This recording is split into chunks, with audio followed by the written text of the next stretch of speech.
Greetings, this is starseedscotty sharing an astrological horoscope for March the 30th, 2019.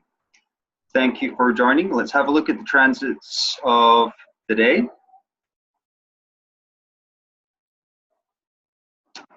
So right now the moon is in Aquarius at 13 degrees. Annotations here. It's a nice harmonious aspect with sun. So the moon here is at 13 degrees. I'll enlarge this a little bit. There we go. So the moon's at 13 degrees Aquarius and sun is at 10 degrees of Aries, and that's called a sextile. There's a dynamic energy. Two signs that are different elements, air and fire. But if you think an air, when a fire is burning, you add air to it, it will expand. So they can be beneficial if they are done, but they have to be done the right way, because think about it, too much air will blow out a fire, and not enough air, the fire will not even burn at all. So in a similar way with our action, fire, or our inspiration, just more fire, we need the air element of the intellect to direct it. And with the moon, though, that's directing our emotions. And Aquarius and the moon is not maybe its most comfortable place, because Aquarius is not so, it's probably one of the least emotional signs. I mean, it does have a heart because it's the opposite of Leo, but Aquarius is known for being a detached sign, because to see the logic, to see the big picture, because Aquarius is really like the pinnacle of the air signs, and it tries to understand the interconnectedness of everything, you could say. So the meme I always use for Aquarius is unity is in diversity. So by seeing the diversity of everything, like the multiverse and how massive everything is, we see the unity in that by the uniqueness of everything. And so with the moon, it's kind of going into the subjective, that our internal awareness of that. Sextiling the sun is directing it even more personally. So I think it's good for us just to kind of play with ideas. And with Aries, being this energy of kind of going forward, new bursts of like spring, we can create new ideas and explore. But with the moon in Aquarius sextiling, I think it's an opportunity for us. If we ask more questions, then it'll help us to make those steps. Because Aries is very direct, but sometimes it doesn't get things finished, because it's like when we have an excitement for something, like a kid really excited for something, but we'll forget about it. Quite often kids will forget, a minute later what they were. So it can be, Aries is very spontaneous, but it needs to be directed for it to be manifesting, which is why Aries squared Saturn and Cancer, because it needs physical and emotional security, that access to ground in it, to help its actions become more positive. Another really nice aspect today we've had for like last week is Venus has just entered Pisces, which is really wonderful. It's exalted there. Because Venus has a relationship with Neptune, according to many astrologers. Venus is the undersoul, you could say, of Neptune, or you could probably a better way to put it would be Neptune is the oversoul of Venus. And what's that? And another way to put that would be they're octaves of each other. And so another example of that would be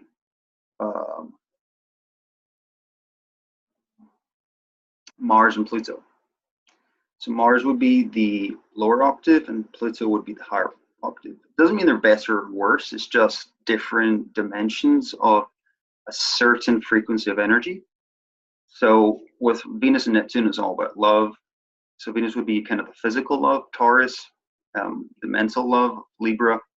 The Neptune would be the spiritual love of kind of it's very transcendental. So I think Venus here is really asking us questions, you know, of like what do we love about our connection to the universe? How is our relationship, our personal relationship to the universe? Because Venus has been sextiling Taurus here, and it just has it 1 degree in Taurus, Uranus. And that's another sextile like the other one. So that's dynamic energy exchange, where I think the dreams that we can get through Venus.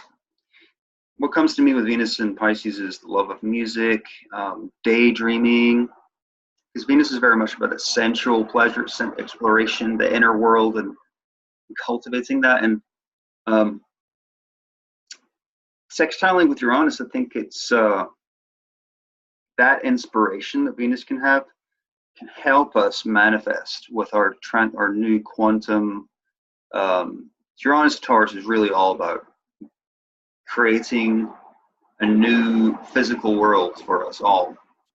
But that world will have to be, Uranus, it's transformation, sudden transformations. And sometimes it's quite shocking, but other times it can be just an instant, like a download, like something that is, because Uranus is the sign after Saturn, so it's kind of, Saturn's very, very, you know, everything's a plan, everything's, when we have discipline and learning, being guided. But Uranus, there is that element there, but it's also about breaking free from the normal. So like Venus and Pisces is really an opportunity to explore things outside of our normal reality, to ask the questions, who we are, who are we, where are we going, where do we come from? And those 3 questions can go into millions of different avenues. So I think that with Taurus there is asking us to be a little more practical with that, because it's very easy to daydream, to be, especially Venus, which is all about the sensual pleasures and just feeling good. And that's nice, it's important, because we want to be in the heart space of love. But if we're just too daydreamy and too, it's maybe escaping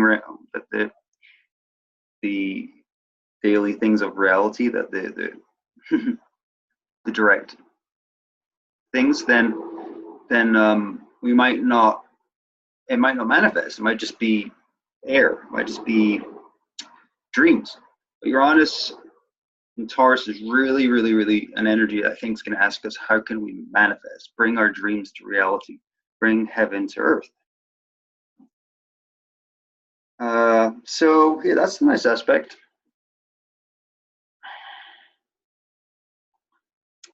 So there's been some really heavy energy lately, though. I don't know if you felt it, but a few days ago, actually a couple of days ago, we had the moon on the Saturn, Pluto, in Capricorn. And the nodes have just gone forward a degree. So technically, the South node is conjunct Pluto now. Pluto is exactly 23 degrees of Capricorn. And see the North node at the bottom at 23 degrees 48.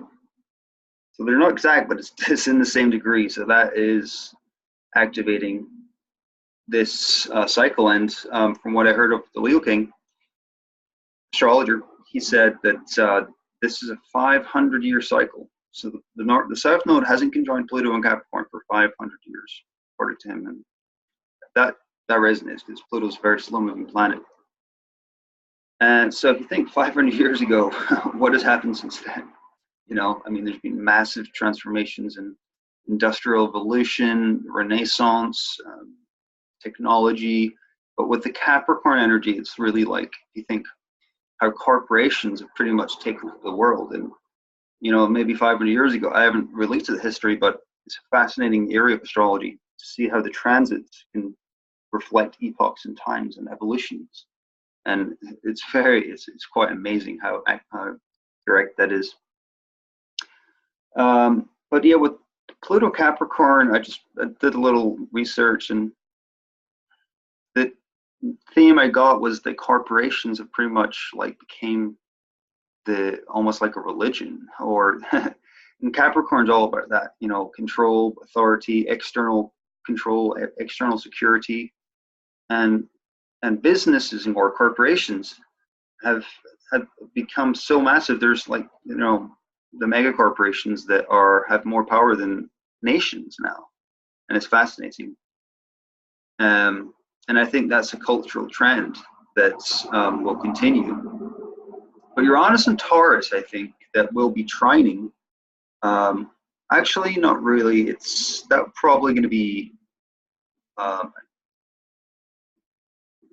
Actually, it'll be squaring Pluto and Saturn in a couple of years. It's going to be a challenge. But Pluto, Uranus is more about the individual and entrepreneurial, because I think that's what in the next 10 years of its transit is going to be about. Because this Saturn Pluto is so massive in the collective powers that it's like the individual is being very much pressured. And I know this because my midheaven is squaring this right now in Aries. And for the last 10 years, 5 years more or less, we had Uranus squaring Saturn and Pluto. Actually, just Pluto. But so that was really, the question of our what is the line between our individual sovereignty and the consensus collective? How do we balance our free will and the responsibility we have to our community and civilization or in society? These are big questions, because the whole system is going to be changing. I don't know how. Keep going. I think there's going to be splitting, different systems occurring simultaneously, off-grid communities, permaculture, which I'm really, really into. Living on the land, but also having maybe a technology. Yeah, different. Uranus and Neptune are really going to be bringing technologies, but different than the very Capricornian technology of, or Aquarian technology of the electricity. With Uranus and Taurus, it's going to be more Earth technology. So I'm into herbal healing and alchemy, but there's other modalities. With Neptune, it's the spiritual, subtle energies of like vibrational, sound, color, music, healing. These are modalities that are going to become mainstream. Very sure. Another example is marijuana, or CBD, which is the non-psychoactive form of marijuana. That's becoming very popular mainstream, and that's a form of healing. It's the healing benefits for the body and rewiring the nervous system, the endocannabinoid system, activates starseed DNA. In my opinion, I'm very convinced by this, doing this for a long time. And there's many other supplements. I've been, the medicinal mushrooms I'm really, really big on. The greens, the algae. There's just so much out there that can transform and evolve our physical self, Taurus, Capricorn, their emotional self, Cancer, North Node, our spiritual self, Mercury, Neptune. And that's something I want to talk about here just for a little bit. Mercury has been with Neptune for maybe a week conjoined. I don't know how you've been feeling about this, but Mercury's at 16 stationed. Actually, it's direct now. So that confusion, that kind of mystery, I think is going to be settling a bit now, because Mercury will be going forward now, and conjoining Neptune that just went to 17 degrees. And yeah, so it's loosely trining the North Node, so it's definitely asking us about, and it's sextiling. So this closer sextile is with Saturn. So I think this is asking a lot about where do we bring our dreams, our desires for, because many of us who are awakening know there's a spiritual world that is multidimensional and just something more than what we experience in this life. It's more profound, more loving, more prosperous, etc., etc. So the sextile with Saturn is kind of this distinguishment of the physicality and the spirituality. And the message I often get is that if we want this new earth, this heaven on earth, we have to build it through our everyday practical actions and having a plan, a game plan. Saturn's very much about the master of physical form. This is the cardinal earth. And the sextile to Neptune and Mercury, I think is really beneficial because with the discipline of Saturn and then the dreams of Neptune and Mercury, because Mercury is giving us a direct connection to Neptune that of our minds. That's often rare because Neptune is much more in the emotional realm because it's a water sign, mutable water, changing water.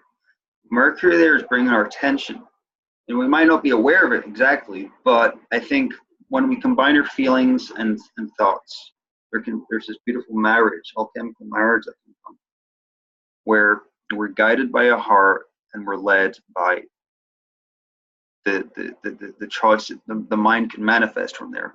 Instead of going by whatever random thoughts come and our heart after, if we lead for our heart first, what feels right, what's our intuition, because intuition is ruled by Pisces, and it's a very psychic skill of discerning the external and internal experiences by the feelings of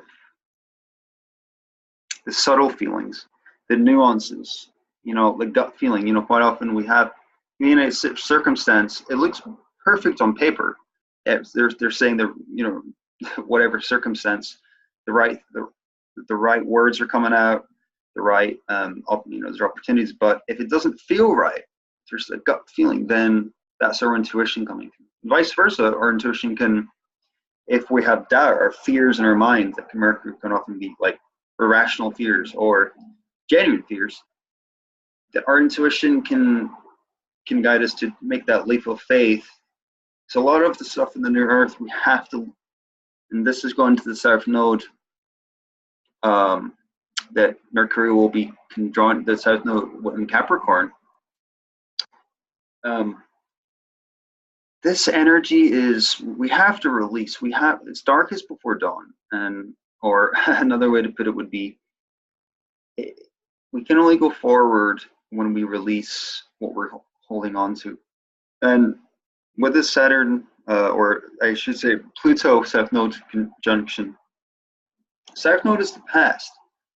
It's things that have probably happened for thousands of years. And if the same thing keeps repeating, Einstein said the definition of insanity is doing the same thing and expecting different results. And I've also heard that about 90% of our thoughts are exactly the same as all the time. So there is kind of this insanity in our society, and it's kind of, it's just the way that our world has become. But because we live in a multidimensional universe, there is always going to be opportunities coming for us to transform that. But we have to make the choices. We have to have the courage to look at the things that are not working and to ask, what do we want? What do we desire to change?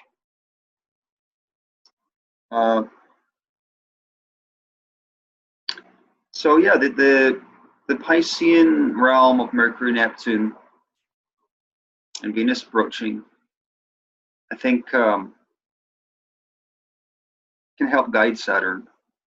Because if we're just obsessed about survival, like money, a career, if we're those are very important. But if we're overly obsessed with those, then it actually can disconnect us from the higher realms. If we're just in a survival mentality, because in the fifth dimension, they say, or the higher dimensions, fear is not even a concept, or it's not it's not an experience of awareness. I've heard by many channelers. It's not to say it's not there. I think it's just that survival is not something even considered in the higher dimensions, because it's a hard frequency where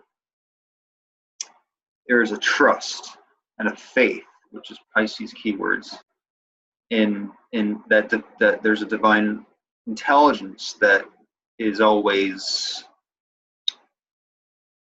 there's always there as an opportunity. It's not to say that, because the square of Jupiter and Neptune has been that debate of religion and spirituality. Is it our inner self that's the God, or is it an external God? And these are really, really big questions. And I think it's always a bit of both, because in this world of duality, we're in the sense of awareness that we are an individual being, and every choice we make has a cause and effect. But when we look at especially with astrology, the cause and effect of collectives and millions of beings, there is obviously a higher dimensional intelligence. So it's self and other, but that's that subject can go into many other areas. But really, the theme, I think, is that our searching for finding inspiration from our higher self or spiritual worlds and practical manifestation. The goal here is for us to find emotional fulfillment, because that's the North Node in Cancer. Jupiter's quincunxing it, we got this Pluto Saturn opposing it, and then we got Neptune Mercury trining. So yeah, it's something I'm just really, really, really big on. And to be emotionally fulfilled, it's a big question, because does money buy happiness? Can money buy emotional fulfillment? Because Capricorn is very, very much about that physical security, but Cancer is emotional security. They say that one of the worst crime, the worst punishment for prisoners is solitary confinement, because we get fulfillment from relationship with others, because Cancer is quite often about family and the feelings between others, which is Libra is much more Libra, but Cancer is that inner security we get from emotional bonds. And yeah, if we fulfill that, if we see that the actions we take in the world, Capricorn, the inspiration we get with Pisces, and then our expansion of Jupiter, if we're seeking rewarding, fulfilling experiences, to me that's one of the ultimate desires for, because when we have a feeling of satisfaction, of fulfillment, it's not just a fleeting like gratification, like a pleasure of food or something. Cancer rules. I think there's a higher octave of that, and I think it's a sense of well-being. It's a sense of love, and unconditional love. That Pisces is all about. With Cancer, is a vulnerable love, because there's something about the heart and the emotional body and our feelings that is so sensitive, and that sensitivity can be seen as a weakness, but ultimately it's when we trust in a higher power that's always there for us as our oversoul and our spirit guides. If we trust in that, then the vulnerability of letting our heart be open, like they said in Egyptian times, to enter the afterlife, one's heart must be lighter than a feather. Because if we're holding on to things and trying to be safe, I mean, safety is important, but physical safety and like what I was talking about, the need for obsession with money and career and goals and planning, and if we're too obsessed with that, then it can make our heart heavy somewhat. There's always a balance, and we can do both, but I think the message is exploring, because there's so many heavy things going to be coming up. And this is just the beginning with the South Node and Pluto.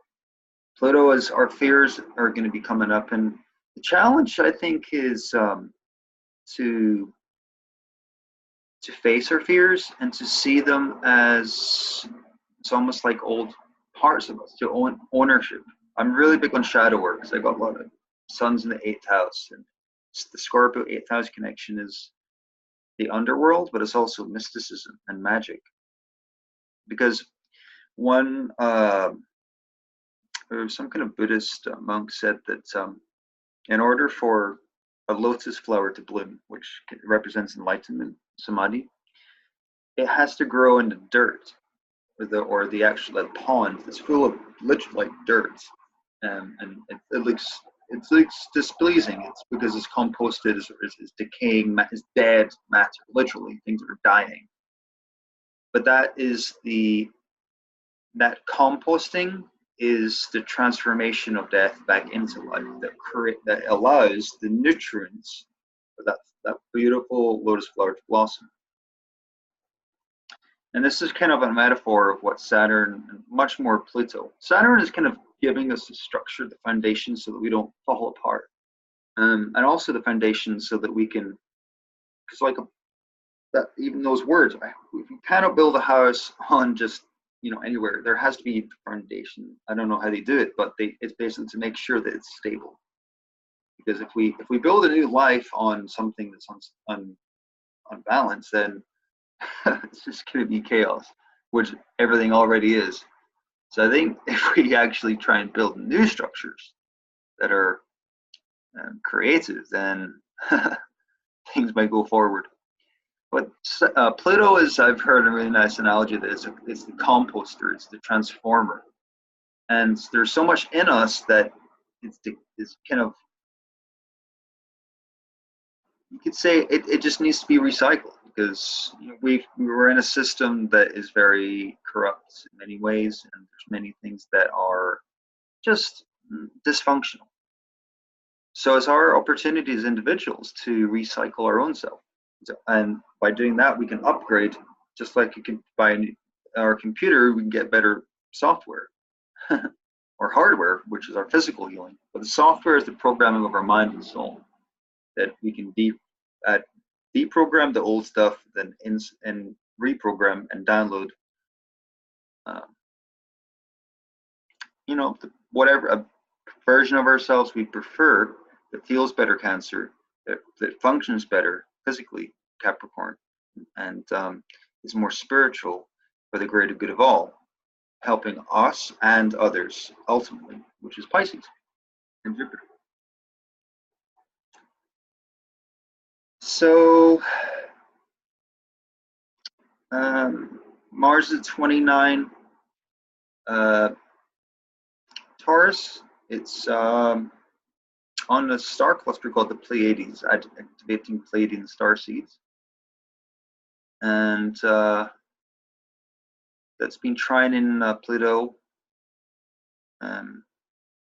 which has been good for manifestations. I think I talked about this before. But when it gets into Gemini, that's going to add a lot more air energy to the mix. And I think it's going to make, especially with the, it will be probably squaring Mercury at some point. I'll talk about that in another horoscope we'll do at some point soon. But just to finish things up, I'll quickly show you some of the asteroid transits. So yeah, so today Venus is quincunxing Logos in Libra.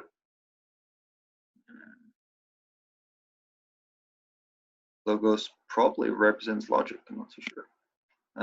So that's that there. Psyche and 5 Aquarius, trine Logos. Pallas, Athena, it's kind of really cool. It's squaring the node in South and Capricorn. I think it would be better if I actually just show you the chart of that. So I can actually cast a chart of the asteroid transits. Yeah, so this is it here for today. 31st of March. You know, what 10? Well, tomorrow is close enough.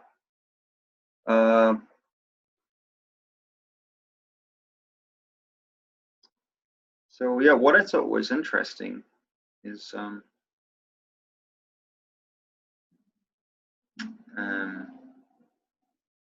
there's the asteroid Pandora has been conjoined to the Sun. Pandora is curiosity which liberates change. So I think any new things we try to do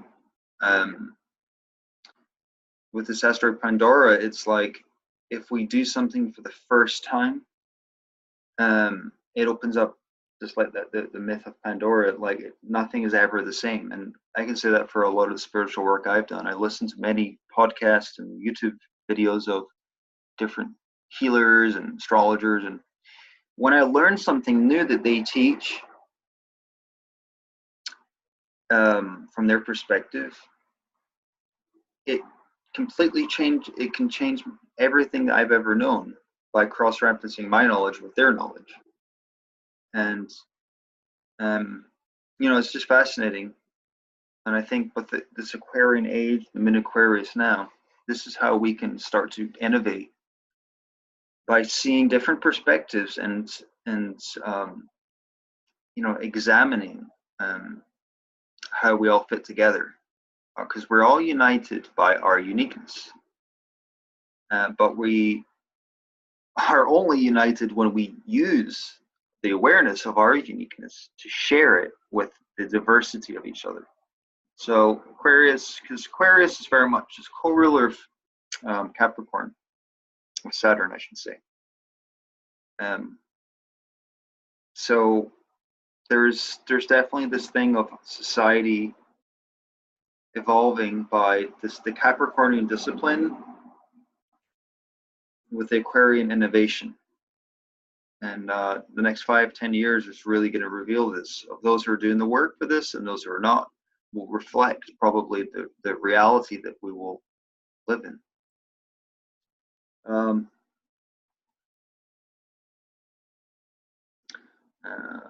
Mercury and Neptune are close to Shiva, Terra Noroia, Nessus. I'll talk about these in other videos because there's a lot of information.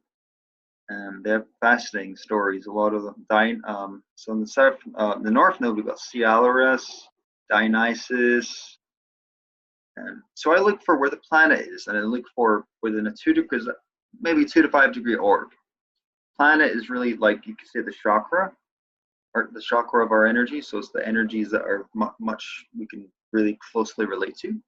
The asteroids close to that are like the, what comes to me is they change they alter the frequency of the chakra. So say Mercury could be our throat chakra. These asteroids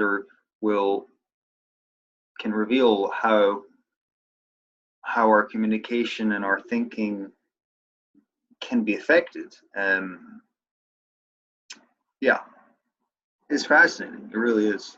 But it's also explorational. because a lot of this with the intuition of Pisces is that we actually create reality by our awareness, not only of the mind, but how we feel into things.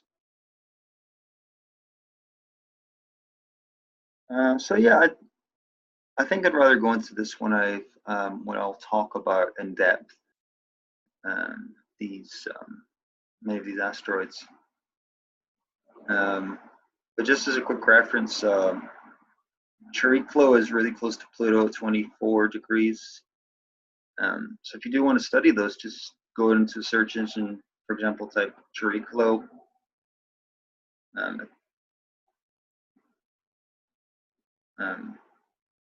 So what I do is I just do. Yeah, I'll do this next time.